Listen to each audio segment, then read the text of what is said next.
welcome to Turn the Page, the official podcast of the Syosset Public Library.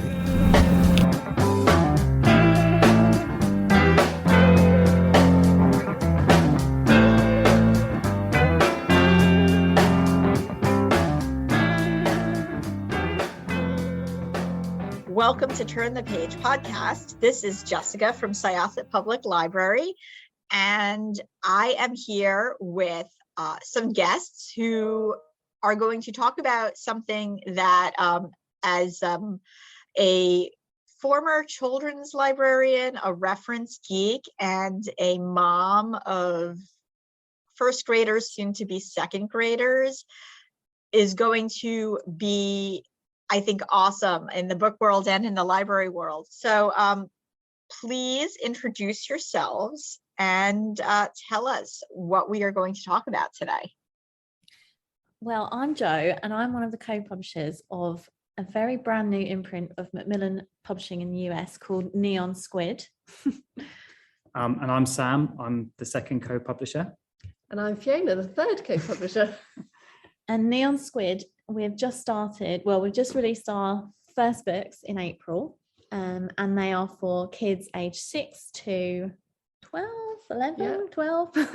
And we're basically do all sorts of topics: animals, history, science, nature, loads of stuff, and they're all beautifully illustrated, and we're so excited to talk to you about them.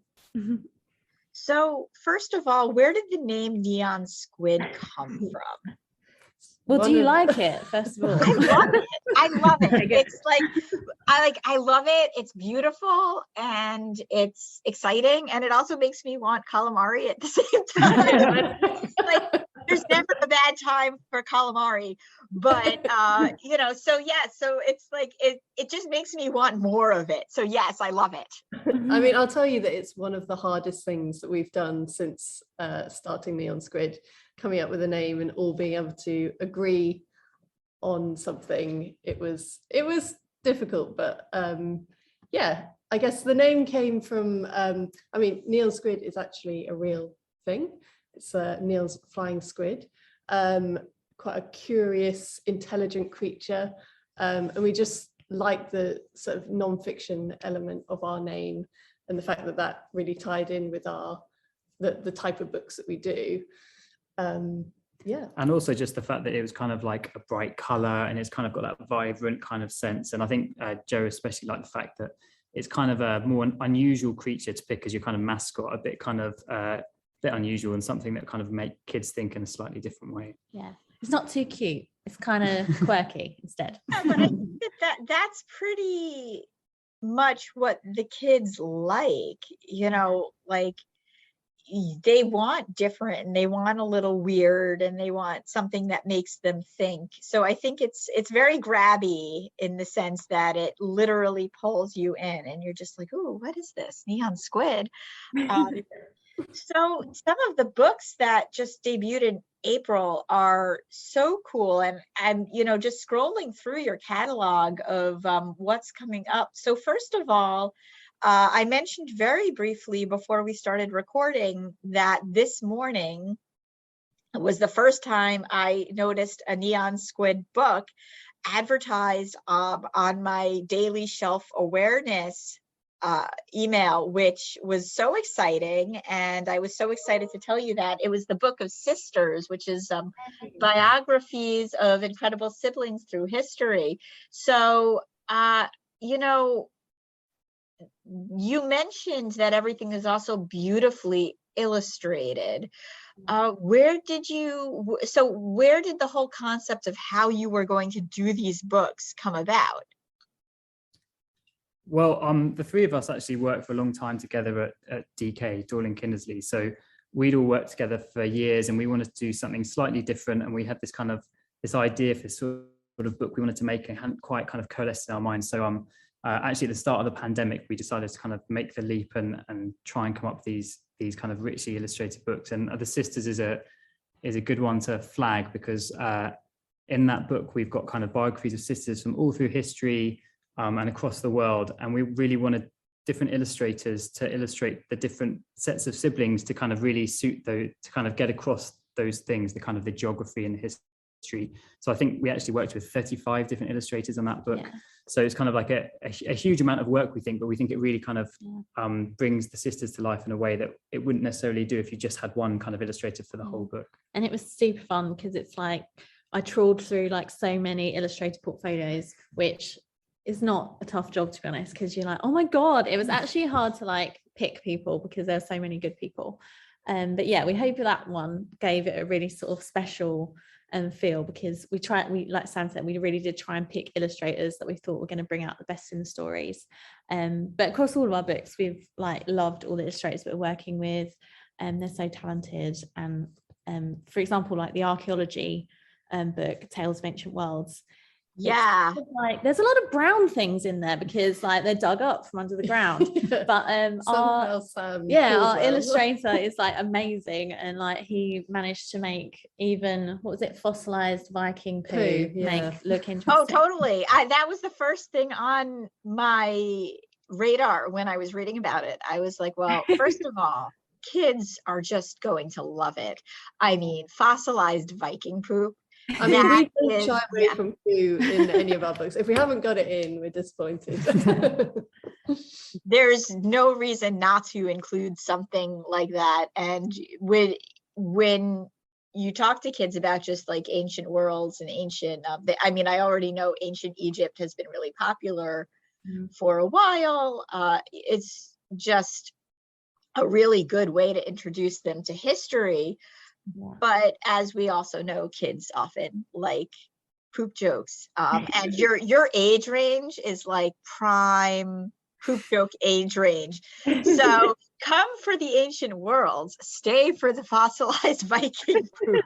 I think that's exactly right. And one of the things we kind of try and do is kind of like, use whatever we can to hook kids in, because we often say that kind of like one of the most discerning readers you can come across.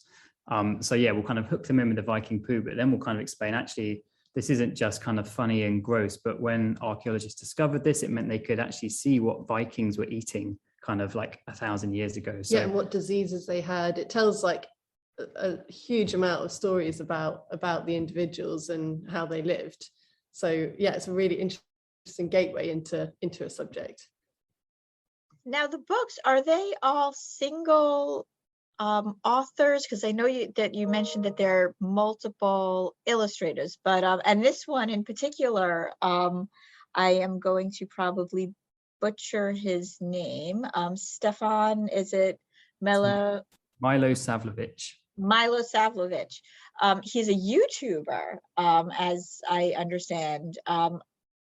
How did you immediately know, for instance, that you were going to go to him and you were going to connect him with this specific illustrator, or does it just depend on the book?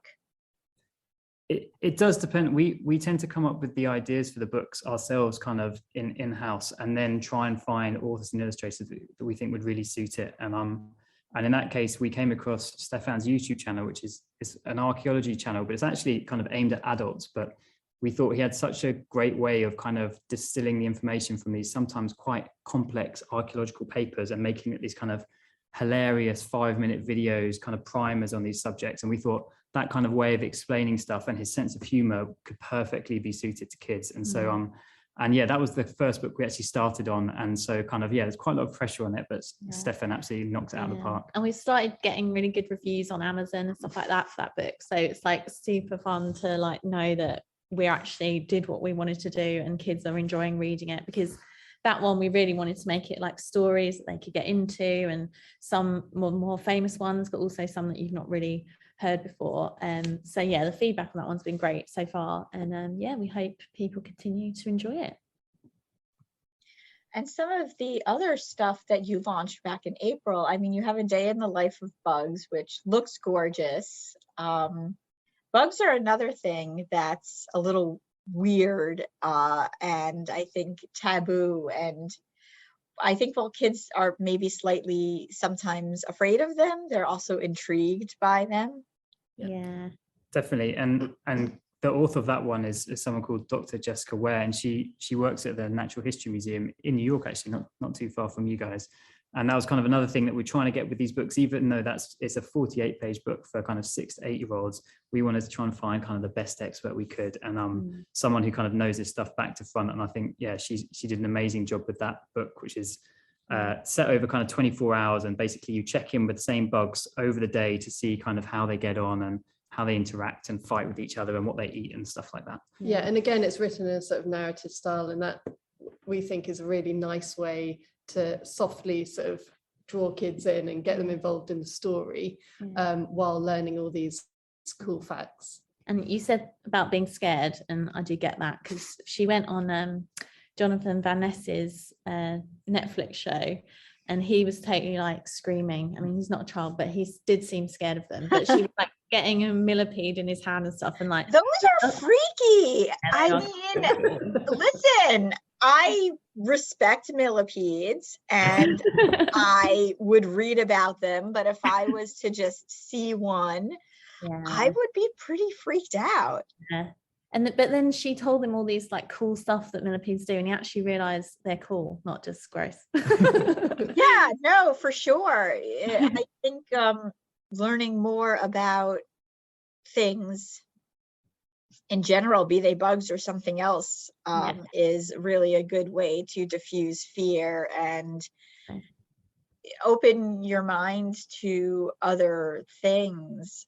And that actually makes me, I just want to jump up really quickly to something that's very different from your other things. You did a book, you published a book about hospitals, which like hospitals are not necessarily the place you want to be spending your time, even pre-pandemic. But the refrain for, I think, myself as a parent and like all of my parent friends during especially early COVID times was like, your kid would be doing something and you'd be like, what are you doing? We do not want to go to the hospital. Do you understand? What? And if hospital fear was a thing prior to the pandemic, I don't think that we really helped it, for good reason. You know, it was a time when you certainly didn't want to be in hospitals, and you know, the idea is how things were spread was a little bit more uncertain. But I think now, myself included, you know, we still kind of catch ourselves saying that, and having books that are a little bit less dense. No offense to previously published hospital books, but they do be a little dense and maybe exacerbate the fear, are really, really important. So you want to talk a little bit about that? You basically hit the nail on the head there with what we were trying to do. We were kind of very aware. I mean, COVID was definitely the thing that first kind of gave us the idea for the book, but we didn't want it to be a book about COVID. We wanted it to be a book for kids that were kind of, hopefully in a post-COVID world, had to go to the hospital either to kind of see a family member or for something themselves. And we wanted to kind of demystify the process so they kind of understood what was going on, and to really shine a light on all of the people working in a hospital to kind of make you better. And one of the key things we really wanted to get across was it's not just doctors and nurses, although of course those are very important, but it's things like the cleaners and the canteen staff and all these kind of different skilled positions that kind of work together. And so for that one, there is a kind of narrative as you follow various patients and doctors through the day, but also we kind of pull out kind of more sciencey spreads where you kind of explain simply how like an X-ray machine works or an ultrasound and things like that. So we're very much kind of always the belief, kind of like the more people know about these things, the kind of less scary they are. And I think, that was a perfect opportunity for that. Yeah, and like you say, we didn't want it to be too dense, so it's got a real sort of storybook feel, and the illustrations are super cute, and there's little characters that you follow through. So we think it makes it sort of quite a gentle introduction to what might happen when you go to hospital. And also we actually were kind of really lucky to work with a doctor who wrote the book for us. So she's called Crystal Nora. She works in Johns Hopkins down in Baltimore. And she was actually writing this book kind of in between shifts, kind of at the height of COVID. So she did an amazing job. And obviously having someone in there kind of like who's kind of living it day to day, we knew that it was kind of going to be kind of spot on in terms of the content. Yeah. I also appreciate that you did one about big cats.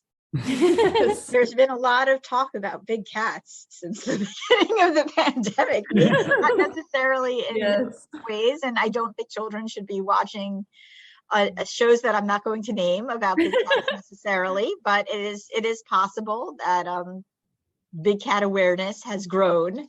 And I have always loved just big cats in general. As a cat person, I like when you see them side by side, they do have the same like facial expressions and the same, act, like physical, like the way that they stretch. It's like your house cat, but they're not your house cat. No. And I think that is important to note. But I love that you did a book about big cats. Yeah. I'm a dog person, but even I enjoyed doing it. Are you going to talk about wolves and big dogs? Well, maybe. I think they're just as interesting. But yeah, no, it was again really fun to illustrate that one because they're such like beautiful creatures, like you say. And even though there's not like tons of different kinds of big cats, there was such a variety of like the stuff that they get up to and like the places they live. So it was like really interesting to because we obviously learn a lot about these books while we're working with the authors and illustrators doing them. So yeah, but yeah, more to come in that series. We haven't entirely pinned down the ones that are to come next, but maybe dogs will be on there. So what would you like to see from the future? I know that right now your website has up until September with things listed. And you have like a young zoologist series, which looks awesome. And there's one, I actually really like this one. It's about rewilding. Yeah. Is that the thing in the US? Because we've talked a lot of here about rewilding in the UK media and stuff, and I just wondered, how is it a term that you guys are using a lot? Not as much as you might be using it now, but I hope to hear it more. This is not the first time I've seen it, but I was very excited to see a children's book that will be accessible in the US about it, because I think there is, there's not a ton of great news when you talk about environmentalism and when you talk about animals that are going, to the brink of extinction. But I think knowing that this type of that this type of process is possible and learning more about it is really important for this new generation who's going to inherit this planet and try to figure out like, hey, what are we supposed to do? Because grim news all the time isn't, the grim news is depressing, but maybe we can help it. Yeah, and there are things that people are doing all the time, all over the globe. And I think kids probably just don't know a lot about what is going on. And it is like, we wanted this book to be a more positive and like hopeful, as you say, like conservation and the planet. There are a lot of grim stories about the state of our planet, but actually it's not all bad, and there are things that can be done and are being done. And yeah, I should say, just in case people don't know what rewilding is, it's kind of bringing animals or plants back to an area where they once existed to kind of try and redress the balance. So the idea behind the book was we kind of looked at different case studies from around the world. So there's kind of like, they brought some toads back to Tanzania and had to create a fake kind of shower system for them, and kind of condors that were raised by hand puppets. But basically through the different stories, what we wanted to do was get across this idea of how different species have evolved to live side by side in harmony. And if you take one piece out of the jigsaw, everything else kind of suffers as a consequence. Yeah, a good example of that you probably know about is the wolves in Yellowstone. And it's like when they were away, like the whole ecosystem just changed, and it had knock-on effects on like the riverbed and the animals that live there. So it is like really good way of learning about ecosystems. And there's some very heartwarming stories, but there's also ones that maybe failed. So, and it's all about sort of giving that balance about sometimes we try things and they don't work, but like we've got to keep trying to make these things better. And also going Gret's big cats, one of the points the author, who's a conservationist called David Steen, makes is that sometimes we put all of our attention on these kind of big, cute animals, you know, whether that's tigers or bears, whereas actually kind of it might be the little kind of less fashionable things like squid or insects and things like that, which kind of sometimes get left behind. So just trying to kind of, take a more, like Joe said, a more balanced kind of view of these things. Yeah, we've got a story about some beetles that sort of live and mate on dead things. So they're not exactly the cutest little guys, but it's very important that we've brought them back, and they've done some really cool ways of sort of upping their numbers. So yeah. So yeah, just kind of getting back to it again. So what do you think you'd like to see for the future? Like if you could do a series, like what are some things that you maybe see like need for, having worked with another publisher in the past? Well, I think one of the kind of obviously the big things in kids books for a while is kind of things like empathy and health and stuff like that. So we're definitely trying to think of ways that we can do some kind of books in that space, which kind of combine science with kind of mental health and things like that. But yeah, no, to be honest, we're sort of kind of bursting with ideas at the moment. We've got loads of things kind of, there's topics that we haven't quite covered yet, like space and stuff like that we're kind of working on projects in. So we're just, I guess the idea behind the imprint was always to find either kind of intriguing subjects which maybe haven't been covered before, like rewilding, or different spins on classic topics. So yeah, there's lots to come for us. I think we've got 15 books coming out this first year, so hopefully lots that kids can enjoy. Yeah, and continuations of the series that we've got, but yeah, we will hope to start new series as well, and obviously stuff like conservation, and that will always be something that we've got a keen focus on. So our young zoologist series focuses a lot on that also, so we'll continue to pick animals that will highlight those for kids as well. But yeah, and the young zoologist ones, they're more focused on a particular animal, whereas the Day in the Life Big Cats and Bugs, they cover a lot more animals. But yeah, so it gives us, they're 32 pages, so they're quite short, but they give us the opportunity to go into quite a lot of detail about one specific and I was like a super collecty kid, so I'm hoping that kids will like want to collect the whole little library, because like that's just fun. Yeah, I think we're starting with, we've got a book about humpback whales and one about giant pandas, and then later in the year we've got African elephants and emperor penguins. So yeah, a real kind of diversity of creatures, and yeah, a lot of fun. That is so cool. And I see you even have one coming out about aliens in October. A non-fiction book about aliens. Yeah. And so yeah, that's a good example of us trying to take the topic of space and actually finding a different angle in. So most kids will probably think of aliens as these very fantastical things that they see in movies and stuff like that. And what we wanted to say was, although we haven't found evidence of aliens yet, there are tons of scientists all around the world that are kind of trawling the universe, trying to find these things. So the book kind of looks at the kind of the places in the solar system where they think they're most likely to possibly exist. So kind of things like underwater oceans on moons and stuff like that. But also looking at some of the more kind of theoretical stuff about kind of like, if there was an alien civilization light years away, how would we find it, and what would be the telltale signs, and then how would we possibly communicate with them? So we think it's a really fun way of kind of looking at it and then weaving in all that kind of education about the solar system and the universe and stuff beyond. Yeah. I'm really excited to see what comes next from you all.